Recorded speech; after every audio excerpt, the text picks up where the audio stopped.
Σήμερα λοιπόν έχουμε μιλήσει για την χονδροελιά σαν ποικιλία που στον τόπο μας έχει μεγάλη αξία και έχει ευδοκιμήσει εδώ και χιλιάδες χρόνια. Η αξία της είναι ανεκτήμητη και από θρεπτικής άποψης και από εμπορικής, ενώ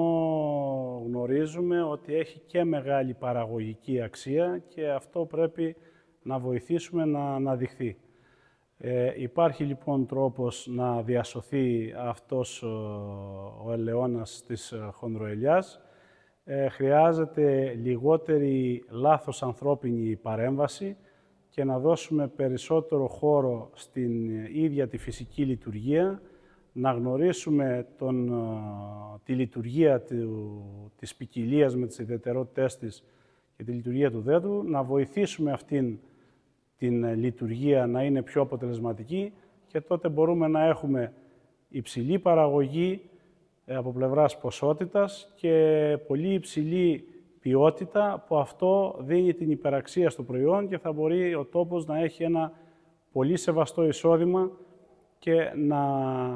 διατηρηθεί αυτή η παραγωγικότητα στον τόπο που είναι τόσο απαραίτητο στις μέρες μας να διασωθεί ο πρωτογενής τομέας σε οποιοδήποτε μέρος.